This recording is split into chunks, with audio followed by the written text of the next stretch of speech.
உங்க லைஃப் ஃபாஸ்டா பூஸ்ட் பண்றதுக்கு தான் டயா பூஸ்டர். டயா பூஸ்டருக்கு ஹாய் சொல்லுங்க, கட்டுப்பாடில்லா சுகருக்கு குட் பை சொல்லுங்க. அனைத்து மருந்து கடைகளிலும் கிடைக்கும். மறுமலர்ச்சி திராவிட முன்னேற்ற கழகத்தின் 31வது பொதுக்குழு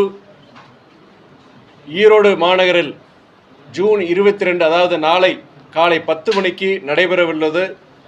இதில் இயக்கத்தந்தை தலைவர் வைகோ, தலைமை கழக நிர்வாகிகள் உள்ளிட்ட கிட்டத்தட்ட 2000 பொதுக்குழு உறுப்பினர்கள் கலந்து கொள்கிறார்கள். ஈரோடு மாநகர் பொறுத்தவரைக்கு கடந்த காலங்களில் 2000 ஆண்டு நடைபெற்ற தமிழக எழுச்சி மாநாடு, 2018ஆம் ஆண்டு நடைபெற்ற அறிஞர் அண்ணா பிறந்தநாள் மாநாடு ஒரு வரலாற்று சிறப்புமிக்க மாநாடுகளாக அங்கே நடைபெற்றன. இயக்கத்தின் வரலாற்றில் இதுவரை 2 பொதுக்குழு கூட்டங்களும் அங்கே நடைபெற்றன. இவை அனைத்தையும் இயக்கத்தின் மூத்த முன்னோடி, இயக்கத்தை வழிநடத்திய நினைவில் வாழும் அண்ணன் கணேசமூர்த்தி அவர்கள் மிகவும் சிறப்பாக நடத்தி காட்டினார்கள்.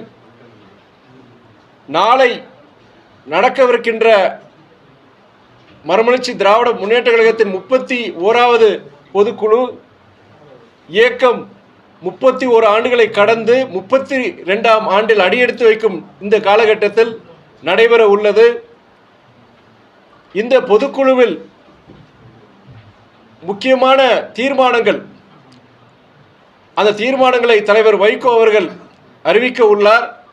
அது மட்டுமல்ல, சென்ற ஆண்டு மதுரையில் தமிழகமே வியந்து பார்க்கும் வண்ணம் ஒரு மிக பிரம்மாண்டமான ஒரு மாநாட்டை மதுரையில் எங்களுடைய சட்டமன்ற உறுப்பினர் அண்ணன் பூமிநாதன் அவர்கள் நடத்தி காட்டினார்.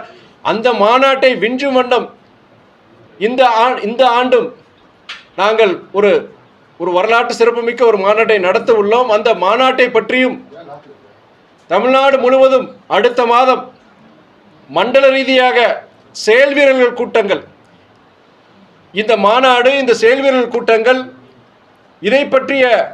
இதை சார்ந்த அறிவிப்புகளையும் தலைவர் வைகோ அவர்கள் நாளை அறிவிக்க உள்ளார். ஏதோ பொதுக்குழு பற்றி செய்திங்க, நாளைக்கு நடைபெற இருக்கிற பொதுக்குழு பற்றி செய்தி. நீங்கள் வேற பொலிட்டிக்கல் கொஸ்டின்ஸ் பொறுத்த வரைக்கும் இன்னைக்கு நீங்கள் தாராளமாக கேட்கலாம். நீங்கள்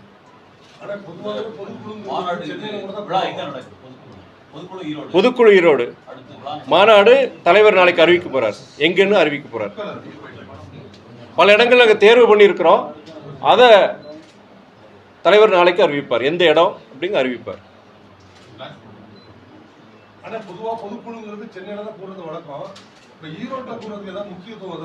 நீங்க சொல்றீங்க இல்லையா, எப்பயுமே சென்னையில தான் மதிமுக பொதுக்குழு நடக்கும்னு சொல்லிட்டு, இதுக்கு முன்னாடி சில நான் யாருக்கும் சொன்ன மாதிரி ஈரோட்டில் இது வரைக்கும் 2 முறை நடந்திருக்கு கட்சியோடைய வரலாற்றில்.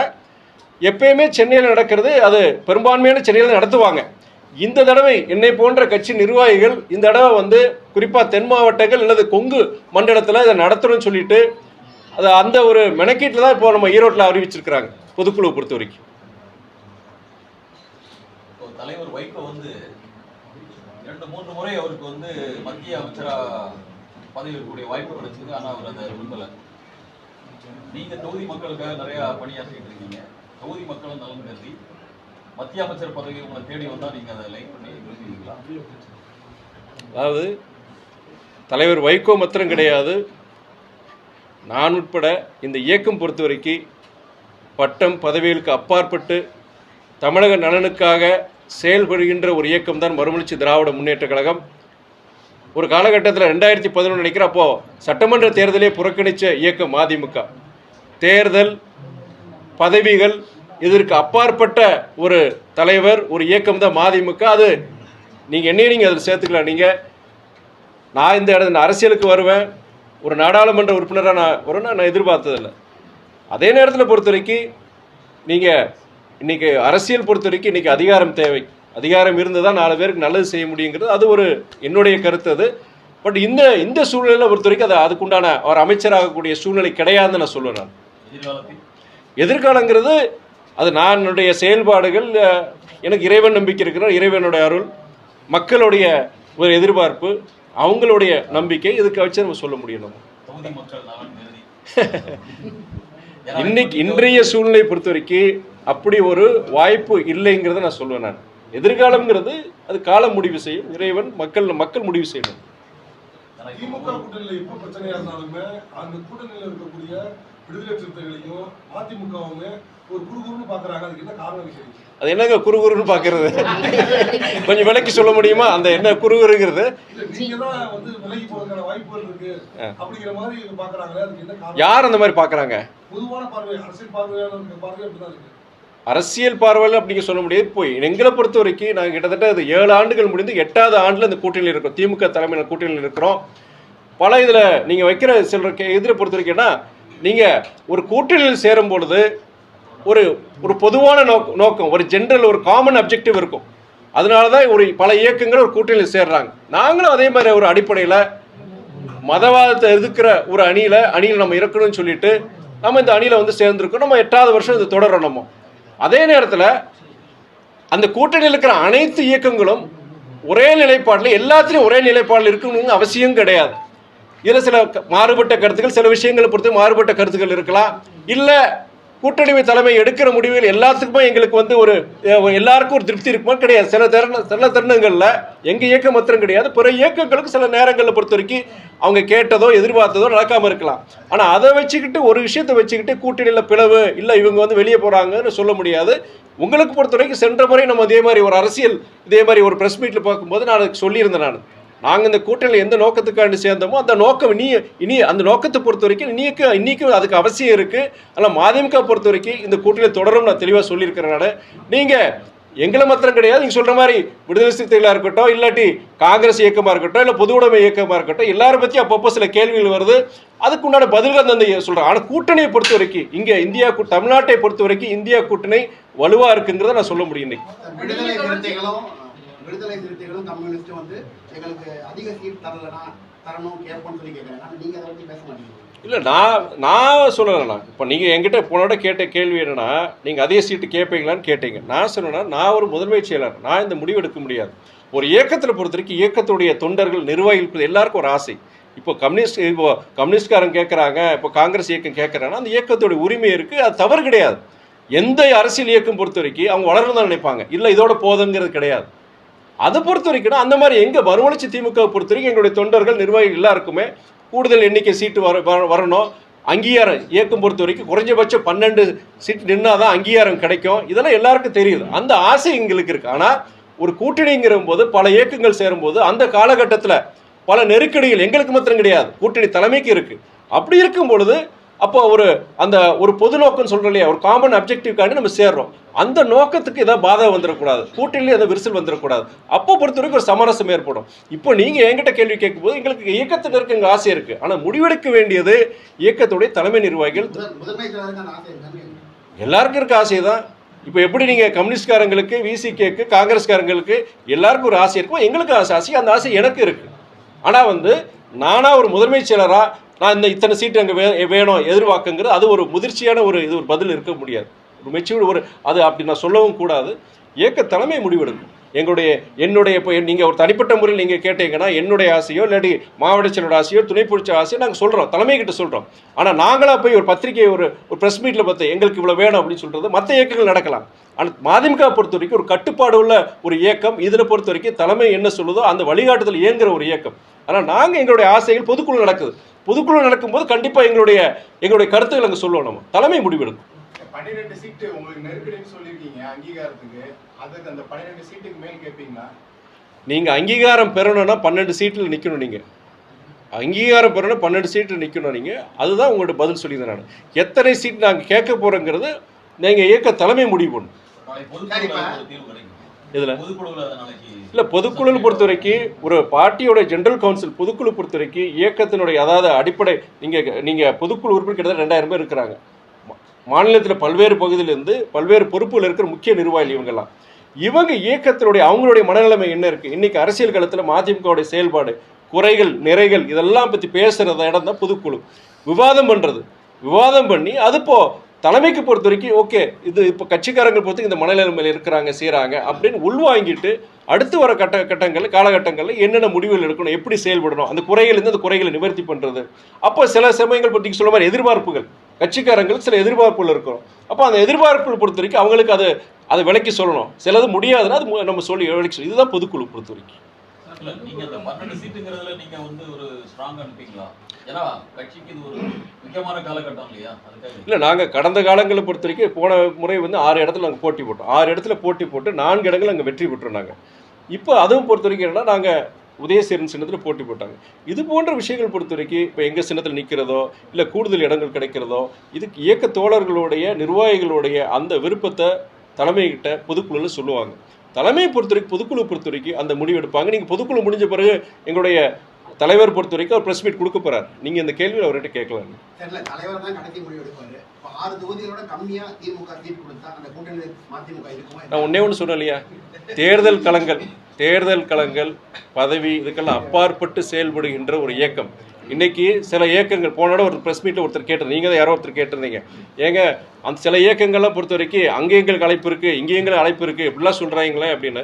அப்போ உங்களுக்கு அந்த மாதிரி இது இல்லைன்னா, அந்த மதிமுக அப்படி செயல்படுற இயக்கம் கிடையாது. நீங்கள் ஒரு அரசியல் கட்சியில் ஒருத்தர் பொறுத்த வரைக்கும் பிடிக்கல, அதை இயக்கத்தை விட்டு போகிறாரா, இல்லை ஒரு கூட்டணியில் ஒரு அரசியல் கட்சிக்கு பிடிக்கல வெளியில் போகிறாங்க, அது அவங்களுடைய வெறுப்பு. அதுதான், அது தவறு கூட சொல்ல மாட்டேன். ஆனால் இங்கே என்ன கூப்பிடுறாங்க அங்கே என்ன கூப்பிடுறாங்க சொல்கிறது வந்து இது வியாபாரம், இது கமர்ஷியலாக இது பண்ணிட்டு நடந்துக்கிறது என்ன பார்க்குறேன். அது அந்த மாதிரி மதிமுக செயல்படாது. நீங்கள் சொல்கிறபடி இது கிடைக்காட்டி நான் கூட்டணி விட்டு வெளியே போயிடுவாச்சு, அது கிடையாது. நாங்கள் ஒரு பொதுநல நோக்கத்தோடு தமிழ்நாட்டு நலன் கருதி நாங்கள் இந்த கூட்டணியில் நாங்கள் சேர்ந்தோம். அது அந்த காரணங்கள் இன்னைக்கு தொடருது. அதே நேரத்தில் பொறுத்த வரைக்கும் சுயமரியாதை இதில் பொறுத்த வரைக்கும் என்னென்னா நாங்கள் எதிர்பார்க்கறது தான். நீங்கள் இடங்களை விட குறைஞ்சபட்சம் அந்த சுயமரியாதை எனக்கு எதிர்பார்க்குறோம். எங்கே இருந்தாலும் நீங்கள் அது அரசியல் ஒரு கூட்டணியில் இருந்தாலும் சரி, சுயமரியாதைங்கிற திராவிட இயக்கங்களோட அடிப்படை இது. அது பொறுத்த வரைக்கும் நாங்கள் அதில் தான் இருக்கோம். சீட் எண்ணிக்கைப்படி இருக்காது. இதே மாதிரி திருமாவளவன் பதில் சொல்லியிருந்தாரு. அதுக்கு ரயிலார் நாகேந்திரன் கேட்டிருக்காரு, 2 தொகுதி கொடுத்தா திருமாவளவன் திமுக இருப்பாருன்னு சொல்லி கேட்டிருக்காரு. இது நீங்கள் பாஜகவுடைய மாநில தலைவர் அண்ணன் நயினார் பொறுத்த வரைக்கும் அவர் ஒரு நல்ல மனிதர் தான், அதிமுகவில் இருந்தார். இன்றைக்கி பாஜகவில் போய் இப்படி மாறிட்டாரான்னு எனக்கு தெரியல. எனக்கு அண்ணன் நயினார் பொறுத்த வரைக்கும் அவருக்கு ஒரு குழப்பத்தை உருவாக்குறதுக்கு நான் கூட சொல்லியிருந்தேன். போன இடம் எங்கள் இயக்கத்தை பற்றி கூட ஒரு கருத்து சொல்லும் போது என்கிட்ட நீங்கள் கேட்கும்போது அது அவரோட அரசியல் யுக்தியாக கூட இருக்கலாம். எங்ககிட்ட கூட அது மாதிரி நாங்கள் யாரும் பேசலை செய்யலை. அவராக ஒரு யூகத்தை அப்படி பேசுகிறதோ இல்லை பத்திரிகை சந்திப்பில் பேசுகிறத வந்து அதோட அரசியல் ஒரு தந்திரமாக கூட இருக்கலாம். நீங்கள் அது அப்படி நம்ம எடுத்துக்கணும். நம்ம நீங்க கூட்டணி வந்து ஸ்ட்ராங்கா இருக்குன்னு தொடர்ச்சியா சொல்லிட்டு வரீங்க. ஆனா எதிர்க்கட்சிகள் வந்து உங்க கூட்டணியில ஓட்ட விழுந்துருச்சு, அங்க இருந்து சில வெளியே வருவாங்க, அவங்களும் தொடர்ச்சியா பேசிட்டு இருக்காங்க. இது அவங்களுக்கு என்னன்னா, எதிர்க்கட்சியை பொறுத்த வரைக்கும் இந்த கூட்டணியில் ஏதாவது விரிசல் விழாதா அப்படின்னு எதிர்பார்ப்பாங்க, செய்வாங்க. ஒரு அரசியல் ஒரு தேர்தல் களத்தில் பொறுத்த வரைக்கும் நீங்கள் அவங்கள பொறுத்த வரைக்கும் வலுப்பெறதும் எதிரணியை வலுவிளக்க செய்கிறதும் அது ஒரு ஸ்ட்ராட்டஜி தான். பல விஷயங்கள் இருக்கலாம், அதனால் அவங்க சொல்லலாம். எங்களை பொறுத்த வரைக்கும் நாங்கள் இந்த கூட்டணியை பொறுத்த வரைக்கும் நீங்கள் சொல்கிற மாதிரி போன தடவை எங்கள் தலைவருக்கு வந்து அங்கே எதிர்பார்த்த அந்த ராஜ்யசபா சீட்டு கிடைக்கல. அப்போ எல்லாரும் ஒரு இது வாதம் வச்சாங்க, இப்போ மதிமுக தொடருமான்னு சொல்லி. அப்போ நாங்கள் தெளிவாக சொல்லியிருந்தோம். கிட்டத்தட்ட 3/4 மணி நேரம் நான் ப்ரெஸ் மீட்டில் கொடுத்துருந்தேன். எங்களுக்கு வருத்தங்கள் இருக்குது, எங்களுக்கு சங்கடங்கள் இருக்குது. ஆனால் இருந்தாலுமே நாங்கள் கூட்டணியில் தொடருவோம். ஏன்னா 3 முறை அவருக்கு வந்த ஒன்றிய அமைச்சர் பதவியே வேண்டான்னு சொன்னவர் எங்கள் தலைவர். அப்படி இருக்கும்போது இந்த ராஜ்யசபா சீட்டுக்காண்டி அதெல்லாம் மாற மாட்டார். அதனால் நாங்கள் அதில் உறுதியாக இருக்குன்னு நான் சொல்லியிருந்தேன். அதனால் நீங்கள் தேர்தல் இத்தனை இடங்கள் இது குறைவாக கொடுத்தீங்க, நீங்கள் கூட்டணியில் இருக்க மாட்டீங்களா, செய்வீங்களா அப்படிங்கிற சில கேள்விகளுக்கெல்லாம் அது வந்து மதிமுக அந்த மாதிரி நிலைப்பாடு எடுக்காது. குறைஞ்சபட்சம் என்னன்னா நாங்கள் எதிர்பார்க்கறது அந்த சுயமரியாதை எங்கள் கட்சியாக இருக்கட்டும், எங்கள் கட்சி தோழர்களாக இருக்கட்டும், அந்த சுயமரியாதை பற்றி எங்கள் இயக்கத்துக்கு சரி, எங்கள் இயக்க தலைவருக்கு சரி, எங்களுடைய இயக்க தோழர்களுக்கும் அந்த சுயமரியாதை நீங்கள் எதிர்பார்க்குறோம். அந்த தன்மானம் சுயமரியாதை அதுக்கு வந்து பாதம் வந்துடக்கூடாதுன்னு எங்களுடைய விருப்பம். அண்ணா, இப்ப நடிகர் கமலஹாசனுக்காக சிறந்த பாராளுமன்றவாதின்னு பேர் எடுத்த வைகோக்கு சீட்டு கொடுக்காம விட்டுட்டாங்க. அதற்கான அதிருப்தி நீங்க தொடர்ச்சியா பதிவு பண்றீங்க.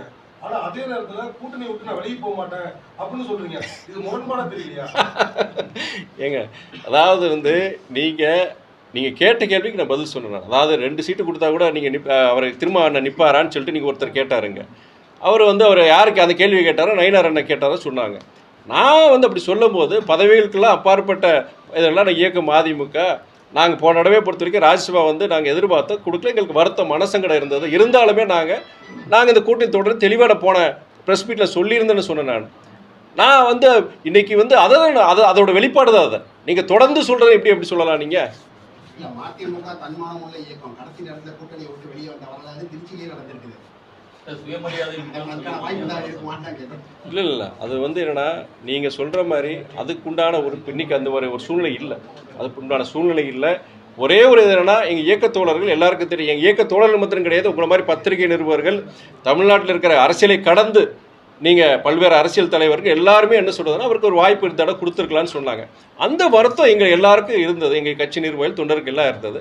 அதை நான் சொல்லும்போது அதை கடந்து செல்வோம் தான் சொன்னாங்க. கடந்து செல்வோம், கூட்டில் நாங்கள் நிலையாக இருக்கு, நாங்கள் இதோட இருக்கணுங்கிறது. நீங்கள் அந்த கடந்த காலங்கள் பொறுத்த வரைக்கும் அப்படிப்பட்ட சூழ்நிலை வராங்கிற நம்பிக்கையோடு இருக்கிறோம் நாங்கள். திமுக கூட்டணியில வந்து முகச்சல் இருக்கிறதா நைனா நாகேந்திரன் சொல்லியிருக்காரு. அதே மாதிரி வந்து பல்வேறு கட்சிகள், சில கட்சிகள் தாங்க பேச்சுவார்த்தை நடத்தி இருக்கோம்னு சொல்றாரு. அந்த பேச்சுவார்த்தை நடத்தப்படக்கூடிய கட்சிகள்லாம் மாற்றி கிடையாது. நாங்கள் இதுவரைக்கும் எங்களுடைய தலைவர் வைகோவும் சரி, வேற எந்த முக்கிய நிர்வாகிகளோ இது பற்றிய சிந்தனை கூட கிடையாது. நீங்கள் பேச்சுவார்த்தை அதை பற்றி சிந்தனை கூட கிடையாதுன்னு நான் சொல்வேன். நான் இன்னும் வந்து முழுமையான ஒரு அரசியல்வாதியை மாறலைங்க, மனசுலேருந்து சொல்கிறேங்க நான். அதுக்குள்ள நீங்கள் பேச்சுவார்த்தை சொல்கிறீங்க, அதுக்குள்ள சிந்தனை கூட கிடையாதுன்னு சொல்கிறேன் நான். ஆமா, ஏங்க அதாவது வந்து சரி, அது பதில் அவர் கேட்குற கேள்விக்கு பதில் சொல்லிதான். நான் நீங்கள் முருகனை நான் பார்க்கணுன்னா என் மனசுக்குள்ளே இருக்கிறார். நான் கோயிலுக்கு தான் போகணுன்னு அவசியம் கிடையாது. அப்படியே நான் கோயிலுக்கு போனேன்னா பழனியில் போய் பார்க்கலாம், திருப்பரங்குன்றத்தில் போய் பார்க்கலாம், அறுபடை வீடுகள் இருந்தால் ஒரு இதில் போய் நான் போய் பார்க்கலாம். நான் செயற்கையாக ஒரு ஷெட்டை போட்டு செஞ்சு வைக்கிற போடத்துக்கு போகணுன்னு அவசியமே கிடையாது எனக்கு. அதாவது அரசியல் வேறு, வழிபாடு வேறு, மதம் வேறு. தமிழ்நாடை பொறுத்த வரைக்கும் ரெண்டையும் பிரிச்சதை மக்கள் பார்க்குறாங்க. அரசியலில் வந்து மதத்தை கலக்கிறது எந்த ஒரு தமிழ்நாட்டு யாரும் விரும்ப மாட்டாங்க. அதே நேரத்தில் உன்னோட நான் சொல்ல விரும்புகிறேன். நான் நீங்கள் எங்கள் தலைவர் இந்த கருத்தை கிட்டத்தட்ட 60 வருஷமாக சொல்லிட்டு இருக்கிறார். கோயில்களில் பொறுத்த வரைக்கும் நீங்கள் 6 கால பூஜைகள் நடக்கட்டும், ஆலயங்களில் ஜெபக்கூட்டங்கள் நடக்கட்டும், மசூதியில் தொழுகைகள் நடக்கட்டும், பகுத்தறிவு பிரச்சாரமும் யாரையும் மனசை புண்படாத மாதிரி அதுவும் நடக்கட்டும் சொல்லியிருக்கிறார். கிட்டத்தட்ட 60 வருஷம் இந்த சிந்தனையை வந்து தமிழ்நாட்டில் இருக்கிற பட்டி தொட்டி எல்லாம் போய் சொல்லியிருக்கிறார். என்னுடைய ஆசை மாத்திரம் கிடையாது. தமிழ்நாட்டில் அரசியலில் பொறுத்த வரைக்கும் என்னுடைய ஒரே ஒரு விருப்பம், பல இடங்கள் நான் சொல்கிறேன். நான் அரசியல்வாதிகளுடைய நடவடிக்கைகள், அவங்க என்னென்ன வாக்குறுதிகள் கொடுத்துருந்தாங்க, அந்த வாக்குறுதியை என்னென்ன நிறைவேற்றி இருக்கிறாங்க, இல்லை நீங்கள் பாலிசி லெவலில் ஏதாவது உங்களுக்கு ஒரு இது இருக்குது, அதை வச்சு நீங்கள் விமர்சனம் செய்யுங்க.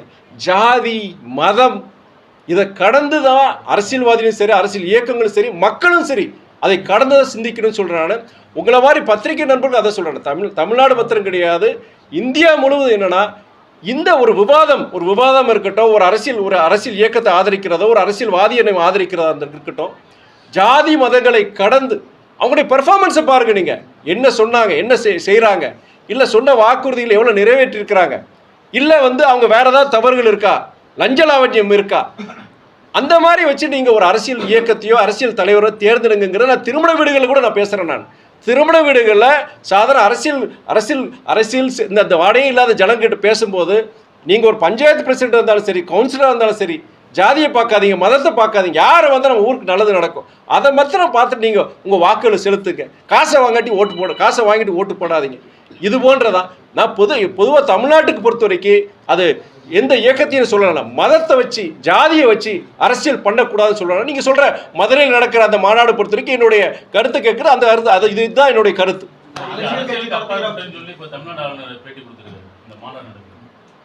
அது ஆளுநர் பொறுத்த வரைக்கும் அவர் ஆளுநரை பார்க்கலாம். உங்களுக்கே தெரியும், உங்களுக்கு நம்மளுடைய கான்ஸ்டியூஷன் படி ஒரு ஆளுநர் எப்படி நடந்துக்கணும்.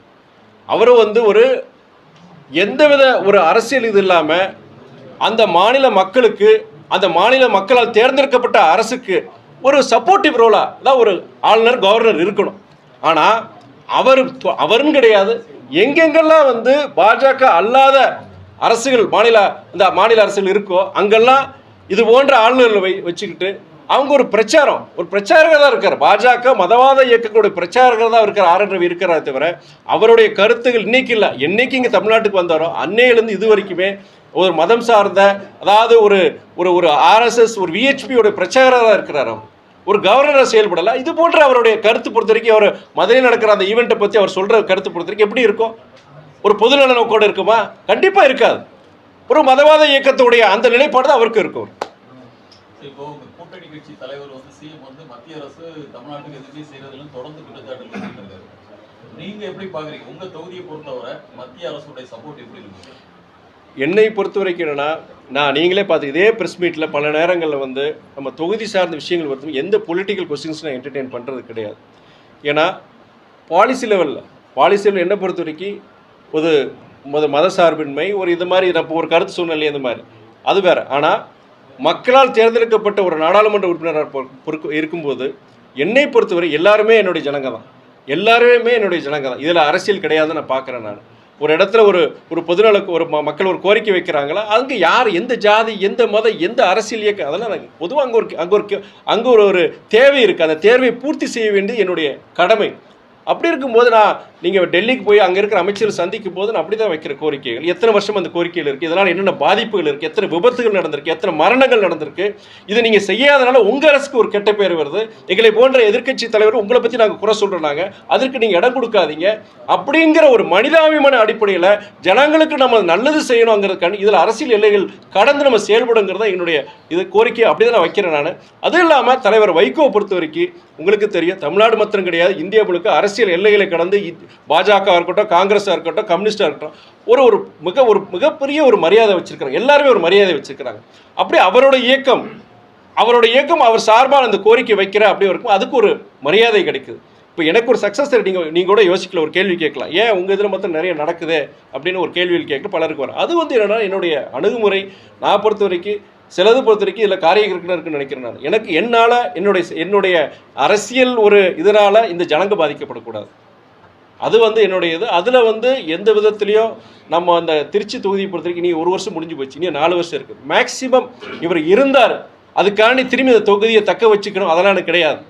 நாளைக்கு என்ன நடக்குன்னு எனக்கு தெரியாது.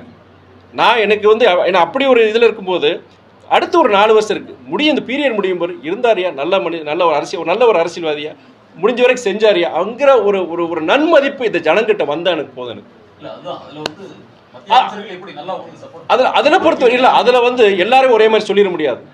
ஒரு 10 அமைச்சர் இருக்கிறாங்கன்னா ஒரு 6 பேர் 7 பேர்கிட்ட நம்ம சொல்றது நடக்குது, நல்ல மரியாதை கொடுக்குறாங்க. மீதி 3-4 பேர் பொறுத்த வரைக்கும் அது நடக்கிறது கிடையாது.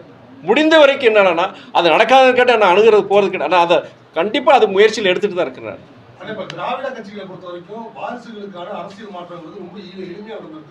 ஆனால் பாமக இன்னும் அந்த பிரச்சனை இழுத்துக்கிட்டே இருக்கு. எப்படி பார்க்குறீங்க? நீங்கள் திராவிட அரசியலுக்கு சுருக்கி சொல்கிறீங்க. எந்த இந்தியா முழுக்க பாஜகவில் எத்தனை வாரிசுகள் இன்னைக்கு அமைச்சராக இருக்காங்க, நாடாளுமன்ற உறுப்பினராக இருக்கிறாங்க, சட்டமன்ற உறுப்பினராக இருக்கிறாங்க?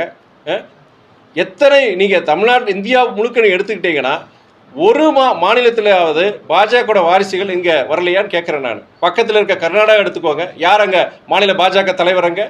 அங்கே ஒரு அரசியல் வாரிசு தானே. நீங்கள் அதனால் திராவிடன் மாத்திரம் பேசாதீங்க. இந்தியா முழுக்க வாரிசுகள் வந்திருக்கிறாங்க. அந்த வாரிசுகள் பொறுத்து யாருமே பலமுறை சொல்லியிருக்கிறாங்க. அந்த இயக்கத்தில் இருக்கிற நிர்வாகிகள் தொண்டர்கள் மத்தியில் அவங்களுக்கு வரவேற்பு இருக்கணும், அவங்களுடைய ஒப்புதல் இருக்கணும், திணிப்பு தான் இருக்கக்கூடாதுன்னு சொல்கிறேன். ப்ளஸ் வாரிசுகள் பொறுத்து அவங்களுடைய செயல்பாடை வச்சுட்டு இங்கே யார் வர்றாங்க போகிறாங்கிறத மக்கள் தீர்மானிக்க போகிறாங்க. இங்கே வாரிசு சண்டை நடக்குது. அதே போல இப்போ பார்த்தா தயாநிதி மாறன் கலாநிதி மாறன் அது அவங்க தனிப்பட்ட பிரச்சனைங்க. நீங்கள் ஒரு சகோதரர் தயாநிதி மாறன் இருக்கட்டும், அவருடைய அண்ணன் கலாநிதி மாறன் கிட்ட இருக்க பிரச்சனை அவங்க தனிப்பட்ட குடும்ப பிரச்சனை, குடும்ப சொத்து பிரச்சனை. அப்படிதான் நம்ம பார்க்கணுமே தவிர இதில் அரசியல் இதை நம்ம பார்க்க வேண்டிய அவசியம் கிடையாது. இன்னொன்று சொல்கிறேன் நான், இன்னொரு இயக்கம் அது பாமக இருக்கட்டும், இன்னொரு அரசியல் இயக்கமாக இருக்கட்டும், அந்த இயக்கத்தினுடைய பிரச்சனை அந்த இயக்க தொண்டர்கள் நிர்வாகிகள் அதை முடிவெடுப்பாங்க. நீங்கள் பத்திரிகையில் உங்களுக்கு அந்த அதிகாரம் இருக்குது, தவறு கிடையாது, நீங்கள் கேள்விகள் கேட்கலாம். ஆனால் இன்னொரு அரசியல் இயக்கம், நான் மதிமுக இருக்கிறேன், நான் அந்த இயக்கத்தில் பற்றிய அந்த ஒரு சர்ச்சை இருக்கும்போது, அவங்க அந்த இயக்கத்தில் ஒரு பிளவு இருக்கும்போது அது இவர் செஞ்சது ரைட்டு இவர் செஞ்சது தவறுன்னு சொல்கிற உரிமை எனக்கு கிடையாது. சொல்கிறது அநாகரிகம் நான் பார்க்குறேன். மற்ற அரசியல் தலைவர் சொல்கிறது அது அநாகரிகம்னு சொல்லுவேன் நான். நீங்கள் அடுத்த வீட்டில் பிரச்சனை இருந்ததுன்னா அந்த வீட்டில் இருக்க பெரியவங்க அவங்க சொந்த உறவுக்காரங்க வச்சு தீர்த்து வைக்க போகிறாங்க. பக்கத்து வீட்டுக்காரங்க என்னங்க வேலை? இதில் நான் அநாகரிகமான செயல்னு சொல்ல, இன்னொரு அரசியல் கட்சி நடக்கிற அந்த உள்கட்சி விவகாரத்தில் இன்னொரு அரசியல் கட்சி தலையிடுறதே ஒரு அநாகரிகமான செயல்னு சொல்லுவேன் நான். அதாவது அண்ணன் சீமானை பொறுத்த வரைக்கும் அவர் பேசுகிறதா இருக்கட்டும், அவர் செயல்பாடாக இருக்கட்டும், வித்தியாசமாக பண்ணுறாரு. ஆனால் அது சட்டத்துக்கு உட்பட்டதாங்கிறது கிடையாது. அப்படி அவர் ஒரு இடத்துல பண்ண போகும்போது பல இடங்கள் இது மாதிரி செய்ய போகிறாங்க. அது ஒரு ஒரு சட்ட ரீதியான பிரச்சனைகள் உருவாகல. இல்லை அரசு, தமிழ்நாடு அரசு தான் முடிவு செய்யணும். எங்களுக்கு பொறுத்த வரைக்கும் என்னன்னா, அதாவது தமிழ்நாட்டை பொறுத்த வரைக்கும் ப்ரொஹிபிஷன் தான். அதாவது மதுவில்லாத ஒரு தமிழ்நாடு உருவாக்குறது எங்களுடையது. இதில் மதுவுக்கு மாற்று இதுங்கிறது அது எங்களுடைய கட்சியுடைய நிலைப்பாடு கிடையாது. நீங்கள் கம்ப்ளீட் ப்ரோஹிபிஷன் தான். பட் அதில் நிறைய சவால்கள் இருக்குது. கம்ப்ளீட் ப்ரொஹிபிஷன் வந்து சில மாநிலங்கள் பொறுத்த வரைக்கும் வேறு மாதிரி பிரச்சனைகள் வந்திருக்காங்க. நீங்கள் வடக்கு பார்த்தீங்கன்னா சில மாநிலங்கள் அந்த மாதிரி பிரச்சனை வந்திருக்கு. அதை பற்றி நான் ரொம்ப விரிவாக நம்ம பேச வேண்டியது இருக்கும். ஆனால் அதுக்கு மாற்று இதுன்னு சொல்கிறது வந்து அது நான் கரெக்டாக நான் சொல்ல மாட்டேன். நான் எங்களுக்கு பொறுத்த வரைக்கும் கம்ப்ளீட் ப்ரொஹிபிஷன், மது இல்லாத தமிழ்நாடு உருவாக்குறத நாங்கள் சொல்லிட்டு தான் இருக்கிறோம். நாங்கள் படிப்படியாக நாங்கள் குறைக்கிறோன்னு தமிழக அரசு சொல்லியிருக்கு. அதில் எங்களுக்குள்ள பார்த்தீங்கன்னா சில கருத்து வேறுபாடுகள் கூட இருக்கலாம். ஆனால் இப்போ திருச்சி எம்பிங்கிற முறையில் வந்து உங்களுடைய செயல்பாடு அனைத்து தரப்புக்கும் பாராட்டப்பட்டு வருது, அது ஓகே. ஆனால் மதிமுகங்கிற கட்சியை பொறுத்த வரைக்கும் ஒரு குறுகிய வட்டத்துக்குள்ள நீங்கள் அடைஞ்சு போயிட்டீங்க அப்படிங்கிற பார்வை இருக்கு. நீங்கள் நேற்று நடந்த ஒரு சம்பவம் புதுக்கோட்டையில் என்னுடைய சில நிகழ்வுகளுக்கு மக்கள் சார்ந்த சில கோரிக்கைகள் அதை பார்க்கறதுக்கு நான் போயிருந்தேன். வானம் போயிட்டு இருக்கும்போதே ஒரு இளைஞர் பைக்கில் 2 வீலரில் வந்துட்டு வணக்கம் போட்டு ரொம்ப ஒரு சந்தோஷமாக இது பண்ணாரு. சரி நம்மளை வாழ்த்த வராரு நினச்சி நான் கூட சரி வண்டி நிப்பாட்டிட்டு வண்டி என்ன தம்பின்னு கேட்டேன் நான். ஆனால் நாங்கள்லாம் உங்களுக்கெல்லாம் ஓட்டு போட்ட செஞ்சோம், நான் உங்கள் எல்லா இடத்துலையும் பார்க்குறவங்க, நீங்கள் அங்கே போகிற நாகப்பட்டினம் போனால் அங்கேயும் உங்கள் போஸ்டர் இருக்குது, எல்லாம் இருக்குது, பெருமையாக இருக்குது, எங்கள் எம்பி எல்லா இடத்துலையும் இருக்கிறாருன்னு. தொகுதி பக்கம்போது கொஞ்சம் நல்லா நிறைய பண்ணுங்கன்னு சொன்னார். ஏப்பா இதே வேறு மாதிரி குற்றச்சாட்டு என் கட்சிக்காரன் வைக்கிறான், அவர் கொஞ்சம் திருச்சிக்குள்ளே இருக்கிறார், சரி எங்களுக்கு பெருமையாக இருக்குது எல்லாமே. ஆனால் தமிழ்நாடு முழுவதும் அவர் செயல்படுற இன்னும் கொஞ்சம் செயல்படுற மாதிரி நிறைய இன்னும் விறுவிறுப்பான அரசியல் அவர் செய்யணும்னு சொல்லிட்டு கட்சிக்காரன் மேலே அட்வைஸ் பண்ணுறப்ப குற்றச்சாட்டு வைக்கிறப்பா, நீ எதிர்மறையாக வைக்கிறப்பா, இப்போ கூட நான் இந்த நிகழ்வுக்கு போயிட்டு தான்ப்பா வரேன்னு நான் சொன்னேன். நான் என்னை பொறுத்த வரைக்கும் என்னன்னா, நான் வந்து ஒரு ஒர்க் இன் ப்ராக்ரஸ், இன்றைக்கி அதான் சொல்லுவேன், ஒர்க் இன் ப்ராக்ரஸ் தான் சொல்லுவேன். நான் ஒரு கற்றுக்குட்டி தான் சொல்லுவேன். நான் ஒரு பப்ளிக் ரெப்ரஸன்டேட்டிவாக ஒரு அரசியல்வாதியாக நிறைய நான் கற்றுட்டு இருக்கேன். நம்ம முடிஞ்ச வரைக்கும் சக்திக்கு முடிஞ்ச வரைக்கும் நான் செயல்பட்டு ஒரு நாடாளுமன்ற உறுப்பினர் செயல்படுறேன், ஒரு முதன்மை செயலாளர் செயல்படுறேன், இனியும் சிறப்பாக செயல்பட நினைக்கிறேன். நான் அதுக்கு வந்து காலமும் சரி என்னுடைய நிறைய இனிய கற்றுக்கணும், இனியும் சிறப்பாக செயல்பட நினைக்கிறேன். அதனால் உங்களுடைய அறிவுரை பொறுத்த வரைக்கும் நீங்கள் திருச்சியிலே முடங்கி இருக்கிறனால இனியும் வெளியில் போய் பண்ணுறேங்கிற அது ஒரு முக்கியமானதை தான் கண்டிப்பாக நான் திருத்திக்க பார்க்குறேன். நான் வர காலங்கள் திருச்சிக்கு ஒரு மதிமுக எம்எல்ஏ கிடப்பாரா? திருச்சியில் ஒரு எம்எல்ஏ கிடைச்சா எங்களுக்கு சந்தோஷம் தான். இல்லை கிடைச்ச சந்தோஷம் தான். இப்போ நான் நிறைய மக்கள் பணி செய்யும் போது கூட ஒரு சட்டமன்ற உறுப்பினர் இருக்கும்போது எங்களுக்கு நல்லா தான் இருக்கும். ஆனால் அதுக்கு பொறுத்த வரைக்கும் எங்களுடைய கட்சி தலைமை முடிவு பண்ணணும் எந்த தொகுதி யார் இங்கே வேட்பாளர் இருக்கிறாங்க, அப்போ அந்த தொகுதி கேட்டால் யார் இங்கே வேட்பாளர் இருக்கிறாங்க, அப்போது அது கூட்டணி தலைமையை பொறுத்த வரைக்கும் சரி இங்கே மதிமுக ஒரு வாய்ப்பு கொடுக்கணும், அவங்களும் முடிவு செய்யணும். இது நான் இங்கே சொல்ல முடியாது.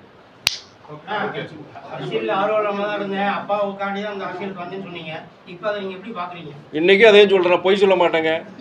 நான் அதாவது எல்லாம் பொதுவாக பொறுத்த வரைக்கும் பசங்களுக்கு மாணவர்களுக்கு எல்லாருக்கும் நான் சொல்றது வந்து டூ வாட் யூர் பேஷனேட் அபவுட்னு சொல்ல. நான் எதில் உங்களுக்கு ஆர்வம் இருக்கோ, எது படிக்க நினைக்கிறீங்களோ, எதிர்காலத்தில் இது செயல்படுறீங்களோ அதில் நீங்கள் செயல்படுங்கன்னு நான் சொல்லுவேன். நான் ஏன்னா நீங்கள் அப்பா அம்மா சொல்கிறதுக்காண்டி இவர் சொல்கிறதுக்காண்டி ஒரு இது செய்யாதீங்க. பொதுவாக ஜனங்கிட்ட பேசும்போதே நான் யாராவது ஒரு யங்ஸ்டர்ஸை பார்க்கும்போது அதை சொல்லுவேன். நான் காசு சம்பாதிக்காண்டி ஒரு தொழில் செய்யாதீங்க, எதில் உங்களுக்கு ஆர்வம் இருக்குது, எதில் உங்களுக்கு திறமை இருக்குது அதில் நீங்கள் செயல்படுங்கன்னு சொல்லணும். ஆனால் என்னோட இது பொறுத்த வரைக்கும் நான் பொய் சொல்ல விரும்பல. நான் எனக்கு இது ரொம்ப இதில் விருப்பம் இருக்குது, பதவிக்கு வரணும், அரசியல் இனியும் சிறப்பாக வரணும், இனியும் உயர்ந்த இடத்துக்கு வரணும், அது எனக்கு உண்மையிலே கிடையாது. எனக்கு ஒரு கடமை உணர்ச்சியோட எங்கள் இயக்க தோழர்களுக்கு வந்து அவங்களுடைய வற்புறுத்தலில் வந்தேன். நான் இன்னைக்கு அதுக்காண்டி நான் வந்து செயல்படாமல் இருக்க முடியாது. முடிஞ்ச வரைக்கும் இதில் சிறப்பாக செயல்படணும், அவங்கள நன்மதிப்பை பெறணும், இந்த கட்சிக்கு பெருமை தேடி கொடுக்கணும், மக்கள் மத்தியில் தலைவர் வைகோடைய மகன் சிறப்பாக செயல்பட்டு இருக்கிறாரு அப்படிங்கிற ஒரு பேரை வாங்கி கொடுக்குங்கிற என்னுடைய முயற்சியாக இருக்குது. நான் ஆனால் இன்னொன்று சொல்கிறேன், நான்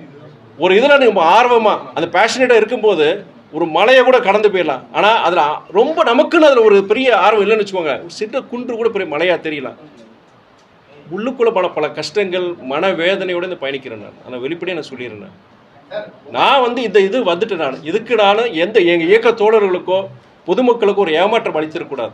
அதில் சமரசம் இருக்கு, முடிஞ்ச வரைக்கும் நம்ம நல்லா சிறப்பாக செயல்படும். அப்படி தான் நான் இருக்கிறேன். கடவுள் பக்தி அதிகம் வந்தது இதனால தான், இந்த மன சூழ்நிலை இருக்கிறதுனால தான். எப்படி முடிஞ்ச வரைக்குங்க இப்போ நீங்கள் பார்த்துருப்பீங்க, நான் முக்கியமாக இதில் தலையிடுற விஷயங்கள் மெனக்கிடுற விஷயங்கள் என்னென்னா ஒன்றிய அரசு சார்ந்த விஷயங்கள் தான். நீங்கள் விமானத்துறையாக இருக்கட்டும், இல்லாட்டி நம்மளுடைய ரயில்வே துறை, இல்லை தேசிய நெடுஞ்சாலைத்துறையாக இருக்கட்டும், இல்லை பொதுத்துறை நிறுவனங்களாக இருக்கட்டும், இது சார்ந்த விஷயங்கள் நிறைய நான் முக்கியம். ஏன்னா அது வந்து ஒரு எம்எல்ஏவோ அது மற்ற இங்கே இருக்கிற ஆளுமைகளும் பண்ண முடியாது. நான் தான் போய் பேசணும், ஒன்றிய அமைச்சர்கிட்ட பேசுறது, இந்த ஒன்றிய அரசை சார்ந்த அதிகாரிகள்கிட்ட பேசுறத நான் தான் பேசணும். அதில் தான் மேக்ஸிமம் நான் ஃபோக்கஸ் பண்ணுறேன். இருந்தாலும் கோஆர்டினேஷன் இஷ்யூஸ் வரும் சில சமயம். ஒரு எக்ஸாம்பிள், நேற்று ஒரு ரயில்வே துறை சார்ந்த சில இதெல்லாம் போயிட்டு நம்ம அங்கே போகும்போது உதாரணம் பார்த்தீங்கன்னா அங்கே ரயில்வே மேம்பாலம் வருதுன்னு வச்சுக்கோங்களேன், அங்கே ஒரு மின்சாரம் நம்ம ஹெச்டி ஒரு டவர் போயிட்டு அதை நான் எடுக்க வேண்டியது இருக்கும். இல்லை அங்கே ஒரு நீர்வளத்துறை சார்ந்த ஒரு பிரச்சனையாக இருக்கும், கார்பரேஷன் கமிஷனர் ஒரு உதவி எனக்கு தேவைப்படும். அப்படிலாம் பார்க்கும்போது நான் யார்கிட்ட நான் போனேன், அங்கே இருக்கிற அமைச்சர்கிட்ட தான் நான் போனேன். நான் இது வரைக்கும் எனக்கு திருப்தியாக இருக்குது. அவங்க நல்லா ஹெல்ப்ஃபுல்லாக தான் இதாக இருக்கிறாங்க, எந்த பிரச்சனையும் கிடையாது.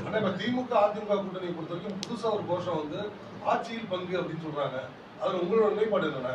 அதாவது இதுக்கு பதில் நான் பல தடவை சொல்லியிருக்கிறேன். நான் ஆட்சியில் பங்குங்கிற சொல்கிறது அது பல குழப்பங்களை உருவாக்குன்னு சொல்கிறேன். நான் ஆட்சியில் பங்குங்கிறத பொறுத்த வரைக்கும் ஒரு நல்ல விஷயம்தான்.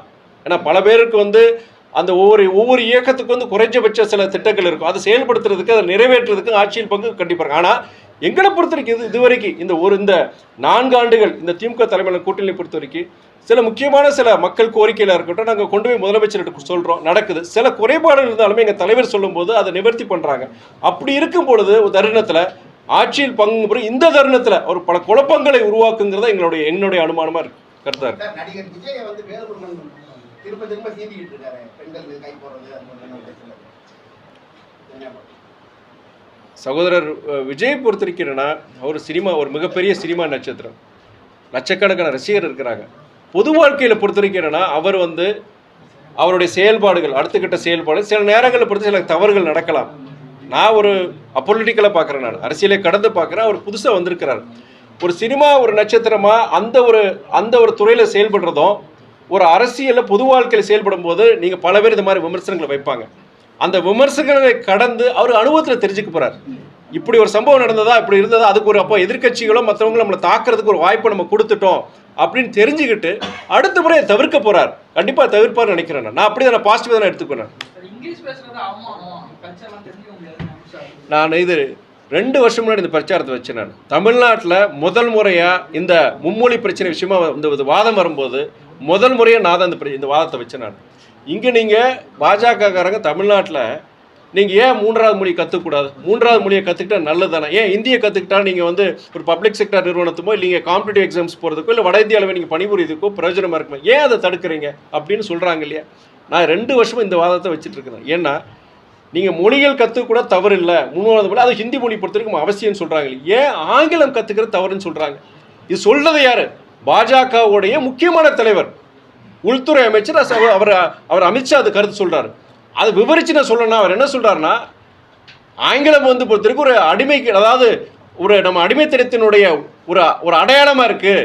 ஆங்கிலேயர்கள் விட்டு போனது நம்ம இனியும் பின்பற்றிட்டு இருக்கிறோம். எதுக்கு ஆங்கிலம்? நமக்கு ஆங்கிலம் இல்லாத ஒரு பாரதத்தை உருவாக்கும்னு சொல்கிறது. அது சாத்தியமாக நான் கேட்குறேன். நான் நம்முடைய தமிழக மாணவர்கள், இளைஞர்கள் இன்னைக்கு உலகம் ஃபுல்லாக பல்வேறு துறைகள் இன்னைக்கு கோல வச்சுறாங்க, ஆதிக்கம் செலுத்துறாங்கன்னா அதற்கு முதன்மையான காரணம் பொறுத்த வரைக்கும் ஆங்கில புலமை, அந்த லாங்குவேஜ் ப்ரொஃபிஷியன்சி தான். இன்னைக்கு அந்த லாங்குவேஜ் ப்ரொஃபிஷியன்சி எதனால் வந்ததுன்னா நம்மளுடைய இருமொழி கொள்கையினால தான் வந்தது. இது நீங்கள் பார்லிமெண்ட் முன்னாடி அங்கே வாசல் இருக்க ப்ரெஸ்லேயே நான் பேசுகிறேன். நான் அங்கே இந்த பர்டிகுலர் பாயிண்ட் ஆஃப் வியூவில் அங்கே யாருமே இந்த இஷ்யூ ரேஸ் பண்ணலாம். நான் நான் சொன்னேன், இந்த பார்லிமெண்ட் முன்னாடி நான் கேட்குறேன். நான் ஆங்கிலம் இல்லாமல் நம்மளுடைய இந்திய இளைஞர்கள் எப்படி அவங்களால செயல்பட முடியும்? இன்னைக்கு உலகம் ஃபுல்லாக நீங்கள் ஐடியில் பொறுத்தவரைக்கும் நம்ம தான் டாமினேட் பண்ணுறோம். ஐடி செக்டர் நம்ம தான் டாமினேட் பண்ணுறோம். ஐடி செக்டர் மாத்திரம் கிடையாது, அமெரிக்காவில் இருக்கிற மருத்துவத்துறையில் இருக்கிற ஸ்பெஷலிஸ்ட், டாப் ஸ்பெஷலிஸ்ட் பார்த்தீங்கன்னா நம்முடைய இந்தியன் டாக்டர்ஸ், குறிப்பாக தமிழ்நாட்டுக்கு போன அத்தனை மருத்துவர்கள் இருக்கிறாங்க. அது எப்படி அவங்களால செயல்பட முடியும்? ஆங்கிலம் இருக்க போய் தான். அவன் ஒரு இந்திய மொழி மட்டும் தெரிஞ்சுட்டு எப்படி போக முடியும்? சரி, இன்னைக்கு வர்த்தகம், இன்னைக்கு குளோபலைசேஷன் பற்றி பேசுகிறோம். நம்ம குளோபலைசேஷன் பற்றி பேசுகிறோம். நம்முடைய நாட்டுடைய பிரதமர் மோடி அவர்களே சொல்கிறார், இன்னைக்கு 5வது ஒரு பொருளாதார வல்லரசாக இன்னைக்கு 4வது இடத்துக்கு வந்துட்டோம், அடுத்த 3வது இடத்துக்கு வரப்போறோம்னு சொல்கிறார். இது எப்படி சாத்தியப்படும்? ஆங்கிலம்லாம் எப்படி சாத்தியப்படும் கேட்குறோம். நம்முடைய இளைஞர்கள் படித்து வெளிநாடுக்கு போனால் ஆங்கிலம் தேவை. சரி, வர்த்தகத்தில் போனால் அதுவே இன்னைக்கு ஆங்கிலம் நமக்கு தேவைப்படுது. ஆங்கிலம் இல்லாத ஒரு இந்தியான்னு சொல்கிறது அது எவ்வளோ ஒரு பேக்வர்ட்னஸ்.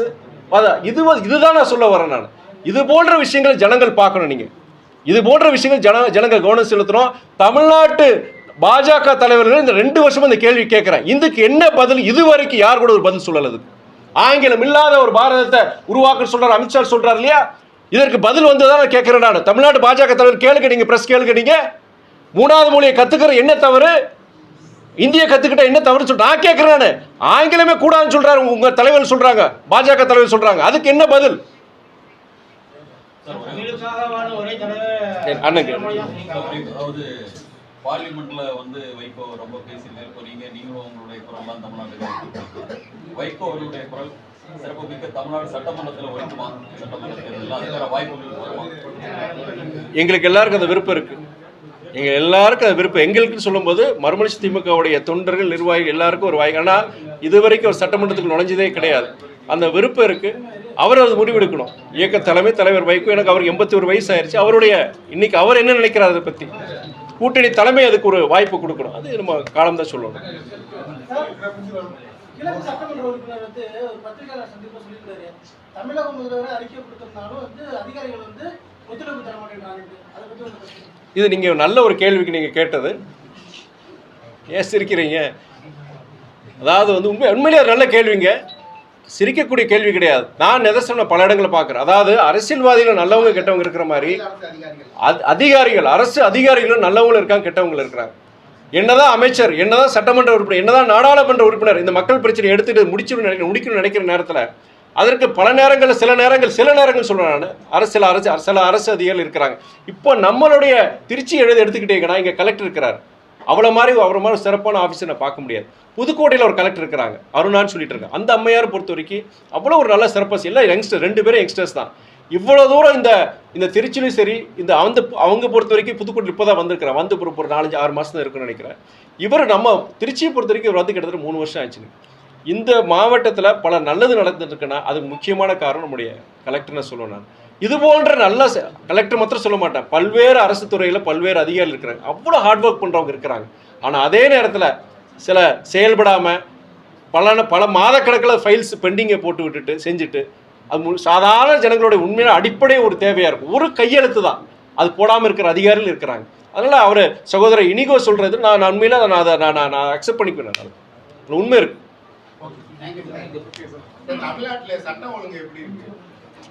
சட்டம் ஒழுங்கு பொறுத்த வரைக்கும் சில குறைபாடுகள் இருக்குன்னா அது கண்டிப்பாக இருக்குதுன்னு சொல்லுவார், நான் மறுக்கல. அதே நேரத்தில் தவறுகள் நடக்கும்போது உண்டான உரிய நடவடிக்கைகள் காவல்துறை எடுக்கிறாங்க. இதே இது நீங்கள் வட மாநிலங்கள் போனீங்கன்னா அது மாதிரி கிடையாது. அது நம்மளுடைய கடந்த கால தமிழ்நாட்டிலே பொறுத்த வரைக்கும்னா சில நேரங்களில் தவறுகள் நடக்கும் பொழுது உங்களை போன்ற பத்திரிகை துறை, எதிர்கட்சிகள் எல்லாம் அது ஒரு பிரச்சனையாக்கி போகும்போது ஒரு அழுத்தம் கொடுக்கும் போது தான் நடவடிக்கை எடுத்திருக்கிறாங்க. இப்போ அப்படிப்பட்ட சூழ்நிலை கிடையாது. 24 மணி நேரத்தில் அதிகபட்சம் 48 மணி நேரத்தில் குற்றம் செஞ்சு, அதாவது முக்கிய குற்றங்கள், பெண்களுக்கு எதிரான ஒரு குற்றங்களாக இருக்கட்டும், இல்லை கொலை குற்றங்களாக இருக்கட்டும், இது போன்ற சம்பவங்கள் நடக்கும்போது மேக்ஸிமம் 48 ஹவர்ஸ்க்குள்ளே நம்முடைய தமிழ்நாடு காவல்துறை நடவடிக்கை எடுக்கிறாங்க. அப்படிதானே சொல்ல முடியும்.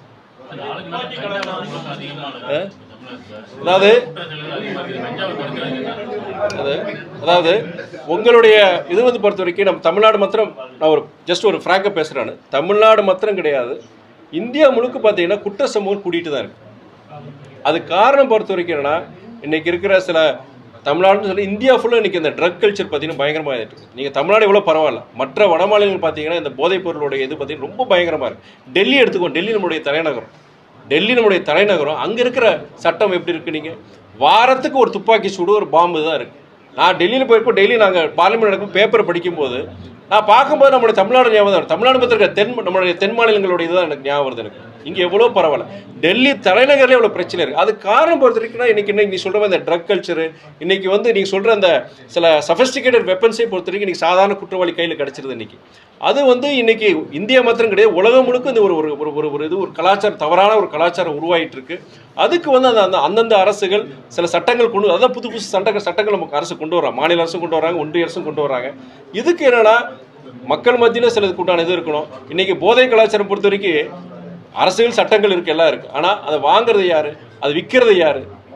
இன்னைக்கு ஆன்டி சோஷியல் எலிமெண்ட்ஸ் இருக்கிறாங்க. அதுக்கு வந்து காலப்போக்கில் வந்து பொறுத்த வரைக்கும் இது நீங்கள் வளர்ந்த நாடுகளே இருக்குது. நீங்கள் வளர்ந்த நாடுகள் யூரோப்பு, அமெரிக்காவிலே பொறுத்த வரைக்கும் இந்த வன்முறை பொறுத்த வரைக்கும் ஜாஸ்தியாகிட்டு தான் இருக்குங்க.